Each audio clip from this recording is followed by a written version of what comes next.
శ్రీరామనవమి రోజున ఆకివీడు పెద్దపేటలోని రామాలయం వద్ద జరిగిన సంఘటన హేయమైన చర్యని దోషులను కఠినంగా శిక్షించారని కేంద్ర సహాయ మంత్రి భూపతిరాజు శ్రీనివాస్ వర్మ విచారం వ్యక్తం చేశారు. శనివారం ఆకివీడు బీజేపీ మండల పార్టీ అధ్యక్షులు ముదునూరి నాగమణి నివాసం వద్ద ఏర్పాటు చేసిన మీడియా సమావేశంలో ఆయన మాట్లాడుతూ విశ్వ హిందూ పరిషత్ ఆధ్వర్యంలో సుందరమైన రామాలయాన్ని నిర్మిస్తారని అన్నారు. రామాలయ నిర్మాణంలో ఇటువంటి రాజకీయ ప్రమేయం లేకుండా ఆలయాన్ని నిర్మిస్తామని అన్నారు.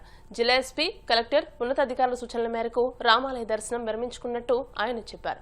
రామాలయ నిర్మాణానికి ప్రతి ఒక్కరూ కలిసి రావాలని పిలుపునిచ్చారు. ఈ కార్యక్రమంలో టీడీపీ సీనియర్ నాయకులు మోటుపల్లి రామవరప్రసాద్, ఉమ్మడి పశ్చిమ గోదావరి జిల్లా గ్రంథాలయ సంస్థ చైర్మన్ జుత్తుగ నాగరాజు, ఉండి నియోజకవర్గ BJP convener Kalidini Vinod Varma, BJP జిల్లా అధ్యక్షురాలు అయినంపూడి శ్రీదేవి, తోటవాసు, కొండ్ల గణపతి, నంద్యాల శివ, బొచ్చు సరళకుమారి, కూటమి శ్రేణులు పెద్ద ఎత్తున పాల్గొన్నారు.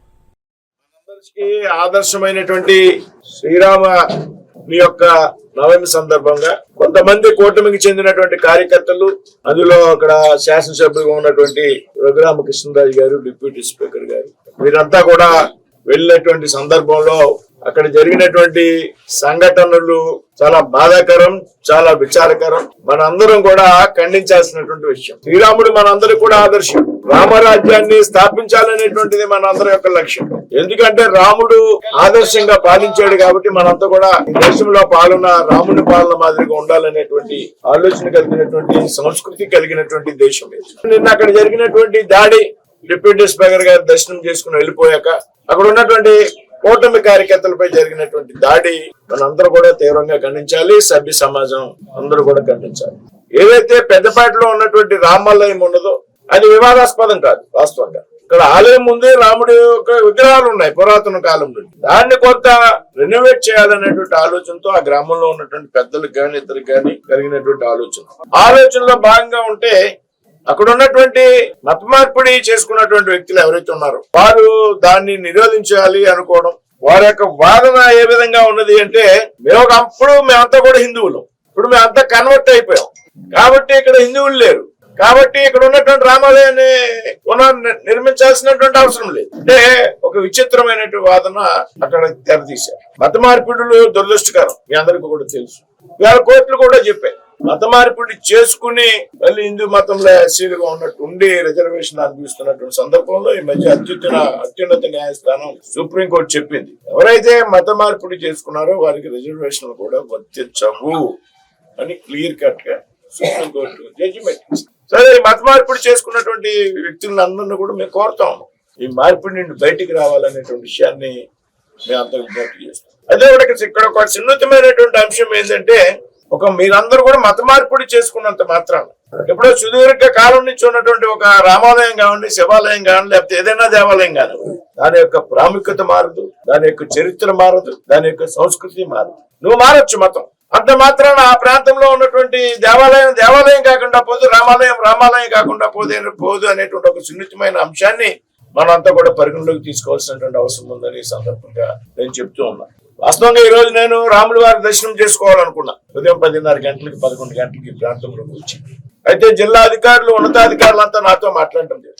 అక్కడంతా క్లోజ్ చేసామండి, చుట్టూరు ఫెన్సింగ్ వేసి బరకాలు కట్టాం, దర్శనం చేసుకునే అవకాశం లేదు, దయచేసి మీరు మాకు సహకరించండి. అధికారుల నుంచి ఎస్పీ గారు, డిఎస్పీ గారు, కలెక్టర్ గారి నుంచి వచ్చినటువంటి సలహా ఏదైతే ఉన్నదో, ప్రజాప్రతినిధిగా ఉన్నాం, బాధ్యతాయుతమైనటువంటి మంత్రి పదవిలో ఉన్నాం కాబట్టి పరిస్థితిని చక్కదిద్దడానికి అధికారులు తీసుకునేటువంటి చర్యలకు మా సహకారం ఉండాలి. కాబట్టి వారిని సూచనను ఆమోదిస్తూ కూడా నేను దర్శనానికి వెళ్ళాలి అనేటువంటి ఆలోచన విరమించుకుని ఈరోజు ఆకివీడు వచ్చి పాత్రికేయ మిత్రులతో మాట్లాడడం జరుగుతుంది. కాబట్టి నేనేమంటానంటే, ఇక్కడ ఉన్నటువంటి పెద్దపేటలో ఉన్నటువంటి రామాలయం పునర్నిర్మాణ విషయంలో దయచేసి అందరూ కలిసి రావాలి.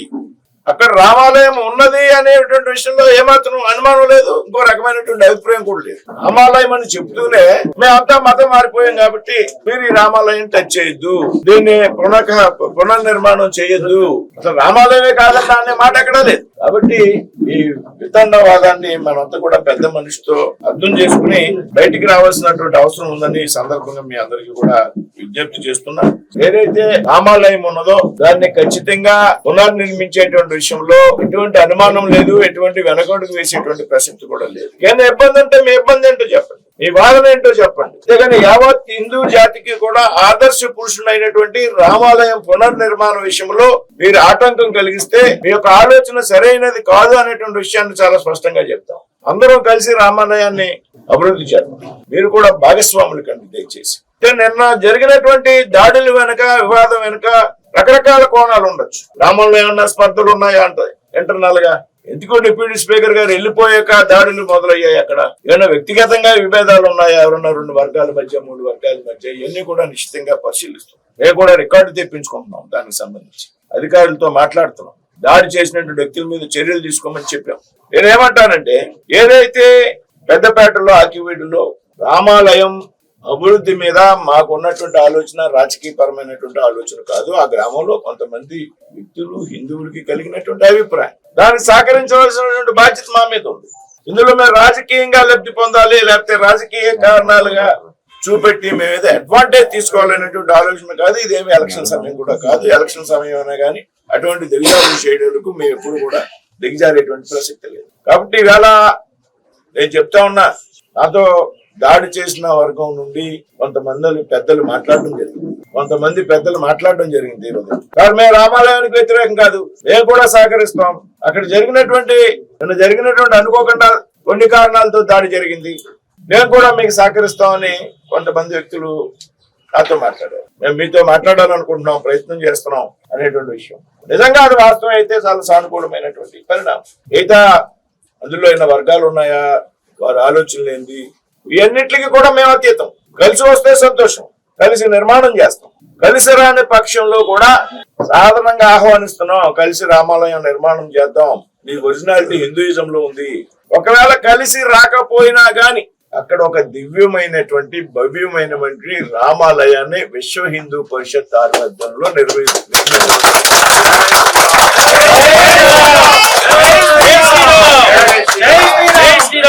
కొంతమంది పెద్దల సహకారం, కొన్ని ప్రజా సంఘాల సహకారంతో ఏదైతే విశ్వ హిందూ పరిషత్ ఈ దేశంలో యావత్ హిందూ జాతిని కూడా జాగృతం చేసేటువంటి సంస్థ, నాన్ పొలిటికల్ సంస్థ.